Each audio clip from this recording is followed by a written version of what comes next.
My favorite Right? was when Wired said, there's no Democrat, Ben Shapiro, Steven Crowder, or so help us, a Tim Pool. And I'm like, Joe Rogan was a Bernie bro, and I donated the maximum to 2 different Democrats in the 2020 cycle.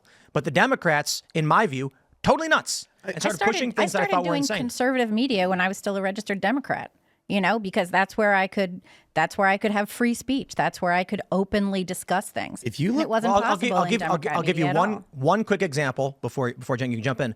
I think an example is, I think many of the prominent voices in the liberal media space are just outright lying. It's dominated by the corporate press, of course. And my favorite example, to give the man his wonderful shout out that he's always begged for, Sam Cedar, when he comes on this show, when we invite him here, asks me, I shouldn't say he asked me, but we were discussing abortion, and I told him I was pro-choice.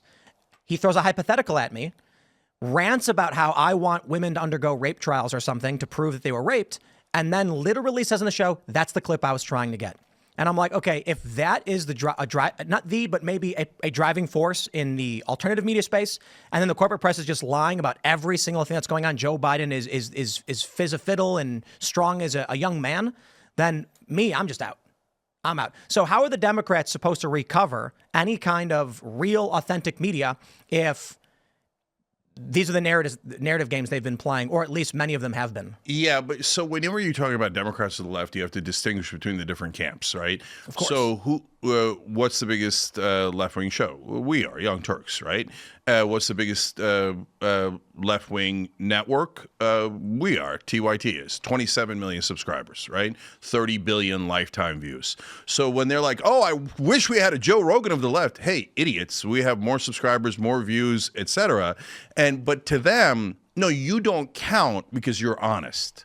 We didn't mean we want left-wing media. We meant we want left-wing media to do our propaganda, but you won't do our propaganda. Well, that's why we're popular, because we don't do your propaganda, right? That's why. So, and they're like, no, but we just want to pay for someone to be super popular and just tell us that Joe Biden is young and Kamala Harris doesn't have talking points and the donors are not in charge, et cetera. Well, you're never going to get that. Do they not understand that? No, they don't understand it at all, because they're used to, and look, guys, this is not left-right. This is populist versus establishment. So establishment Republicans and establishment Democrats, their whole lives have been relying on establishment media to cover for them.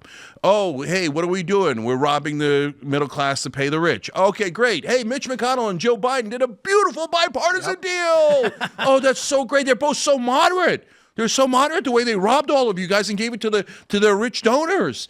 And so that it's like a giant marketing operation. If you're on cable news, you're not in news. You're in marketing. You just don't realize it. Thanks for checking out this clip from Timcast IRL. Make sure to watch the show live Monday through Friday at 8 p.m. Subscribe to this channel, and we will see you all there.